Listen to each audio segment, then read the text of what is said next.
नीता नगरी is brought to you by My Store Hub, her store online. Cooker की अगली सीटी से पहले ना ये ढाबा ऑनलाइन कर देना है।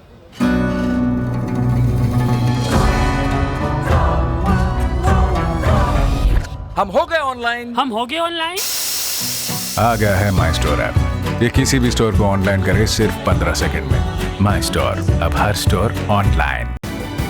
अगर आपको पता चले कि आपको अब बढ़ते हैं नेता नगरी के आखिरी सेगमेंट की तरफ, जिसका नाम है सिफारिश। और सिफारिश करेंगे निखिल।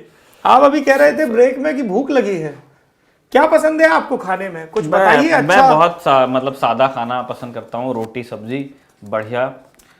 मुझे कुछ स्थानीय भोजन बताइए भाई साहब। आप पिछले दिनों घर भी गए थे, क्या लेके आए हैं? किसी घर से लाने वाली चीजों में तो इस तरह की चीजें होती हैं, चूड़ा हो गया, चकली। हाँ चकली। वो जो गोल गोल होता है वो किस चीज का बना होता है? चावल के आटे का? चावल भी होता है, उसमें कुछ दालें होती हैं, है ना। और उसको फिर फ्राई करते हैं, वो जो गोल वाला होता है उसी को चकली बोलते हैं। हाँ वो चकली होती है। अच्छा, तो वो गाना है आदित्य नारायण की आवाज में, अकली चकली चखलो तुम चखलो बड़ा पाव, ये वही वाला चकली है? अगर उसमें बड़ा पाव है तो ये चकली हो सकती है। मैंने वो गाना नहीं सुना है, लेकिन ये हो सकता है अगर वो खाने की बात कर रहे हैं तो ये सारी चीजें हैं। मुझे रोटी सब्जी पसंद है। रोटी मतलब हो। दिल्ली में अच्छा महाराष्ट्रियन खाना कहाँ मिलता है?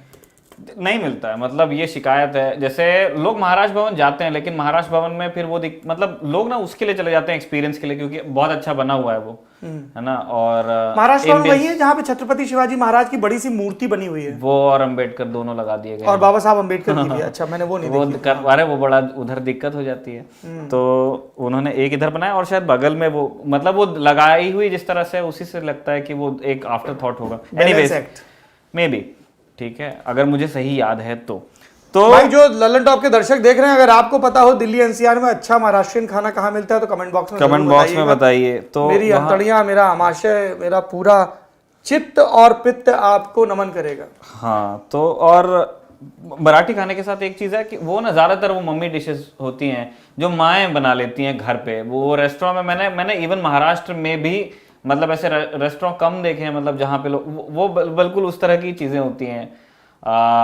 तो तुम क्यों नहीं बुलाते हो आंटी को यहाँ पे? हाँ, मतलब वो अभी सोचा जाएगा उसके बारे में भी। तुमको बनाना नहीं आता है? मैं खाना उतना नहीं बनाता अच्छे से, सिर्फ जीभ फटकारना आता है। हाँ, बताओ क्या है सिफारिश तुम्हारी? सिफारिश इस बार ये है, अगर आपको वीकेंड पे समय मिल रहा है तो 1985 में एक बढ़िया फिल्म आई थी गुलामी, और अच्छी फिल्म जेपी दत्ता ने बनाई थी, धर्मेंद्र, रीना रॉय, स्मिता पाटिल, नसीरुद्दीन शाह। अलग ट्रिप चल रही है किसी दिन, ठीक है, दूरदर्शन का सीरियल बताते हो किसी दिन। हाँ क्यों बता रहा हूँ मैं, और एक एक करके। तो गुलामी, अभी जैसे तांडव पे किसी ने सवाल पूछा था ना थोड़ी देर पहले कि कैसा जी। तो गुलामी बनती है 1985 में, 15 वो और 20 ये, मतलब 45 साल पहले, है ना, 35 साल पहले, 35 साल पहले, ठीक है। आप गुलामी देखेंगे तो गुलामी में बहुत ही सेंसिटिव चीज़ों को, वो एक है तो वो बहुत एक नॉर्मल बॉलीवुड फिल्म, लेकिन उसके अंदर कास्ट और क्लास उसको बहुत अच्छे से उन्होंने दिखाने की कोशिश की है। ऐसे सीन्स हैं, मुझे लगता है कि अब अगर वो सीन किसी में डाला जाए, वो घोड़े वाला, तो वो उस पर बवाल हो जाएगा। और वो 85 में बन के छप के चल गया बहुत अच्छे से, पहली चीज़। दूसरा, उसमें जहां जहां नसीरुद्दीन शाह और स्मिता पाटिल साथ में आते हैं, या जिस में स्मिता नहीं होती नसीरुद्दीन शाह भी होते हैं, वो तो आप मतलब ऐसे क्लिपिंग निकाल के उसमें देख सकते हो, और वो बहुत सही है। मतलब उसमें नसीरुद्दीन शाह उसमें वो हैं, मतलब वो बना है लेकिन अब वो पुलिस अफसर हैं, ठीक है। तो वो पुरानी मतलब जो सत्ता थी वो चली गई, लेकिन अभी नए सिस्टम की सत्ता है उनके पास में। तो वो आदमी जब बोलता है ना, उसको कोई चीज़ बताई जाती है, कोई चीज़ उसको प्रोवोक किया जाता है, तो वो दोनों चीज़ निकल के आती हैं, और बहुत बारीक चीज़, वो देखने का मजा है। उस फिल्म में उसके गाने खूब चले थे, वो जी हाले मुस्किन इसी फिल्म का गाना है। ठीक है, कोई शक? हाँ, मिथुन का कोई शक उसी का है। तो क्या गुलजार साहब ने गाना लिखा अमीर खुसरो से प्रभावित होकर, और अनीता राज थी उनके साथ। वो बस से उतरते हैं, उस गढ़ी में जाते हैं, ये हाँ। वो आके पहलू में ऐसे बैठे के शाम रंगीन तो वो गुलामी का, और गुलामी का एक बड़ा प्यारा गाना है, मुझे पर्सनली बहुत पसंद है, उस मेरे पी को पवन ले चली। उसमें जब वो गाने के पहले बेटा जब भी गाना बताया करो मेरे लाल, थोड़ा ठहर के बताया करो, इतना भड़बड़ाए का है तूफान एक्सप्रेस। फिर से बताओ गाने के बोल क्या हैं? मेरे पी को पवन ले चली किस गली, ठीक है। तो भाई उसमें देखो ठीक है, ऐसे कह रहा है, ऐसे लट मार रहा है प्यार से। हाँ। जैसे हम आपको बता रहे थे कि वो आके पहलू में ऐसे बैठे। अब मेरे में उतनी रोमानियत नहीं ना आपके जितनी, लेकिन गाना है। जरा सी खिली तबीयत जरा सी गमगीन हो गई है। तो उसमें क्या वो ना, ये क्या है, ये शर्म है या है हया या क्या है? ओहो निखिल जी, नॉस्टैल्जिक कर दिया आपने भगवान के साथ। उसमें ना मतलब बॉलीवुड में बहुत मतलब सबसे प्यारी लाइंस जो प्रेम पे हैं उसके उस गाने से पहले आती हैं। रंजीत सिंह गांव में मतलब एजिटेट होके वो आप छोड़ के जाएगा, ठीक है, वो ट्रेन में चढ़ रहा है और दूर से वो रीना रॉय का जो एक बच्ची को कास्ट किया गया बच्चे के रोल में, है ना, ये चाइल्डहुड फ्रेंड्स हैं, तो वो ऐसे दौड़ते हुए आती है और वो उसको देती है ये ले तो उसको पता है इसमें क्या है, वो कहती है रोटी और गुड़ है, रास्ते में खा लेना। तो वो उसको कहता है कि, और वो धर्मेंद्र हैं, धर्मेंद्र के आपके सनी देओल उसमें उसके बेटे के रोल में कास्ट किए हुए हैं, ठीक है, वही रंजीत सिंह बनता है आगे चल के। वो कहती है बिल्कुल पगली है तू, और वो कहती है तुझको आज पता चला। मतलब वो उसमें मतलब ये बिल्कुल वैसा है जैसा गुलेरी जी की कहानी उसने कहा था मैं था तेरी कुड़माई हो गई धत्त। वो जो धत्त कहते ही धक धक जो हृदय की है वो बढ़ती है ना, वो चीज फील होती है आपको, और इसलिए मैंने सजेस्ट किया। ये बिल्कुल ऐश्वर्या राय के इश्क की तरह है, बैरी पिया बड़ा बेदर्दी। चलिए भाई साहब, ये तो कहीं और ही ले गए थे, हम वापस आपको यथार्थ में ले आते हैं। पेंगुइन इंडिया से एक बड़ी दिलचस्प किताब आ रही है, जिनकी सिनेमा में दिलचस्पी है वो, या जिनकी जिंदगी में दिलचस्पी है वो उस किताब को जरूर पढ़ें। 25 तारीख को रिलीज हो रही है। विधु विनोद चोपड़ा नामचीन डायरेक्टर और प्रोड्यूसर, उनसे अभिजात जोशी की बातचीत है। ये वही अभिजात जोशी हैं जो लगे रहो मुन्ना भाई और 3 इडियट्स जैसी तमाम फिल्मों में को राइटर रहे हैं राजकुमार हिरानी के साथ। इस किताब का नाम है unscripted. What a lovely fantastic read. आप मेरा मजाक उड़ाएंगे लेकिन 194 पन्ने की ये किताब मैंने एक सिटिंग में निपटाई। नहीं, मैं बंद कर दिया वो मजाक उड़ाना। आप तो मैं दफ्तर से गया, मैंने पढ़नी शुरू की, 3 सवा 3 बजे तक मैंने खत्म कर ली थी किताब। और वो अंग्रेजी का जो शब्द है ना, unputdownable, it's that kind of book. तो एक वो किताब मैं रेकमेंड करूंगा। दूसरी किताब है, अविनाश कल्ला है, स्वतंत्र पत्रकार, लल्लन टॉप के लिए इन्होंने अमेरिका का इलेक्शन कवर किया था।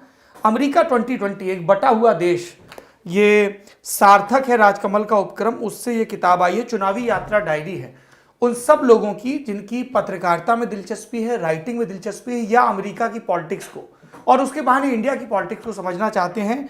उन्हें ये 231-32 पन्नों की किताब जरूर पढ़नी चाहिए, इसलिए भी कि कैसे इलेक्शंस को ऑब्जर्व किया जाए विदाउट गुरु ज्ञान बहुत ज्यादा दिए हुए। लोगों से बातचीत से इंसाइट मिलते हैं, तो उसको बहुत रोचक, बहुत फ्लो में लिखा गया है। और ये अविनाश कल्ला अंग्रेजी के पत्रकार रहे हैं, हिंदी में किताब लिखी है उन्होंने।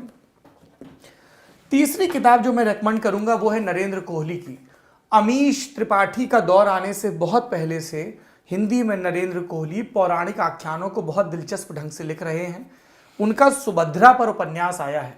इसके बिल्कुल शुरुआत में विभास क्षेत्र में और उसके बाद रेवतक पर्वत पर अर्जुन और कृष्ण का इतना सुंदर संवाद है। प्रकृति तो किसी की भी नहीं बदली जा सकती और प्रकृति को बदलने की आवश्यकता भी क्या, बदलनी तो मात्र नीति है। अपने कर्तव्य की पूर्ति के लिए कठोरता धारण करने से ना कोई पतित होता है, ना मानवता शून्य। धर्मपरायण होने का अर्थ मूर्ख होना तो नहीं है। हमें अपने भ्रमों से मुक्त होना है, न्याय अन्याय के बोझ से नहीं। अहंकार और मोह त्यागना है। बहुत सुंदर कहानी है, स्ट्रांगली रेकमेंडेड। इसे वाणी प्रकाशन का जो पेपर बैग से उसने पब्लिश किया है। नरेंद्र कोहली का ये वाणी प्रकाशन से आया उपन्यास सुभद्रा। चौथी किताब भी पेंगुइन से है, विश्वजीत झा की बाइक एम्बुलेंस दादा। करीमुल हक हैं, इन्हें मोदी जी के समय में पद्मश्री सम्मान भी मिला है। किस तरह से इन्होंने अपनी बाइक का इस्तेमाल किया लोगों के जीवन को बचाने में, एम्बुलेंस चलाने में, उस पर यह किताब है। I recommend this. आखिरी किताब ये मैं आपको तोहफे में देना चाहूंगा, इसको पनौती मत समझिए। नहीं। एम राजशेखर हैं, कमाल के जर्नलिस्ट हैं, अवार्डेड जर्नलिस्ट। कई बार रामनाथ गोविंद का अवार्ड मिला, कई बार फाइनेंशियल जर्नलिज्म के लिए श्रीराम अवार्ड मिला। इन्होंने स्क्रॉल वेबसाइट के लिए एक प्रोजेक्ट किया था, लंबा प्रोजेक्ट। देश के अलग अलग जिलों में घूमे, प्रवास किया, सरकारी स्कीम कैसे पहुंचती हैं, उनका नीचे क्या कचरा होता है, और इसके बावजूद लोग किस तरह अपने संघर्ष और जिजीविषा के दम पर अपनी और उस क्रम में देश की उन्नति कर रहे हैं। इस पर शानदार रिपोर्टाज है। पॉलिटिक्स के स्टूडेंट्स को, जर्नलिज्म के स्टूडेंट्स को, इंडिया में दिलचस्पी रखने वाले लोगों को ये एम राजशेखर की किताब है जो अलेफ से आई है, अलेफ से नहीं, ये एंटिक्स से आई है। एक बार ठीक से पढ़ लेते हैं भैया, हैं? नहीं तो हाँ, एंटिक्स, ANTXT, first published by Context an imprint of Westland publication. M Rajasekhar की किताब, despite the state, why India lets its people down and how they cope. बहुत सारे एसेज हैं, बहुत महत्वपूर्ण किताब है। और अगेन ये जिस तरह से लिखी है एम राजशेखर ने कि आपको शुरू से ही वो एक एनेक्डोट देंगे, आप किरदारों से जुड़ते चले जाओगे और उन किरदारों की कहानियों को चेज करते करते आप Indian state, Indian economy, Indian polity की कहानियां समझने लगोगे। You should definitely read this book and आप में से भी जिनकी दिलचस्पी है। आखिरी में मुझे एक फिल्म की बहुत तारीफ सुनाई दे रही है, सर, तिलोत्तमा शोम की फिल्म है, तो वो मैं शायद इस वीकेंड पे देखूं। और हमने एक लंबा इंटरव्यू किया है बरगद के लिए रत्ना पाठक शाह का। क्या कमाल की महिला, कमाल की अदाकारा, कमाल की इंसान। 2.25 घंटे का इंटरव्यू है, बरगद में ये रिलीज होगा, जरूर देखिएगा। I strongly recommend this. बरगद एक ऐसा सेगमेंट है जिससे मैं अपने आप को बड़ा समृद्ध फील करता हूं। आई लुक फॉरवर्ड यार एक किसी हस्ती से जिसका 20, 25, 30 साल का काम का अनुभव है और जीवन का तो अमूमन 50+ का, चाहे सीमा पावा हो, चाहे और लोग हों। आप देखिए सौरभ शुक्ला से बात हुई, अभी रत्ना पाठक जी से बात हुई, शाह से, है ना। क्या बातें कहते हैं यार वो लोग, बिल्कुल जीवन में पगी हुई। आशीष विद्यार्थी से बात हो, बरगद बहुत समृद्ध करता है। इन्हीं शब्दों के साथ मैं नेता नगरी में आपसे विदा लूंगा। तांडव को लेकर बात हुई, मैंने तांडव सीरीज देखी, मुझे उसकी राइटिंग जमी नहीं, तो उसको मैं रेकमेंड नहीं करूंगा। हालांकि मेरे मित्र कई उससे जुड़े हुए हैं, लेकिन वो मित्र भी चाहेंगे कि मैं अपनी ऑब्जेक्टिविटी बरकरार रखूं। बिल्कुल। Thank you so much. अपना और अपनों का भरपूर ख्याल रखिए। गुड़ की वकालत करता हूं, तिल भी जरूर खाइए। हमारी माई ने, हमारे यहाँ मामी को माई बोलते हैं, काले और सफेद तिल के लड्डू बना के भेजे हैं और हमारी पत्नी को वो थोड़े छिपा के रखने पड़ते हैं, क्योंकि हम ऐसे घर में फेरा लगाते हैं ना, पढ़ते या फोन पे बात करते हुए, तो हर 3-4 घंटे में एक लड्डू निपटा लेते हैं। अरे वो बहुत गर्म होता है, मतलब इसलिए ज्यादा भी नहीं खाना चाहिए। हाँ, वो भी यही कहती हैं कि दिन के 1 खाओ 2 खाओ। पर ऐसे जैसे अभी पिछले दिनों दही बड़े आए थे, मैंने एक दिन में गुरु 23 दही बड़े निपटाए।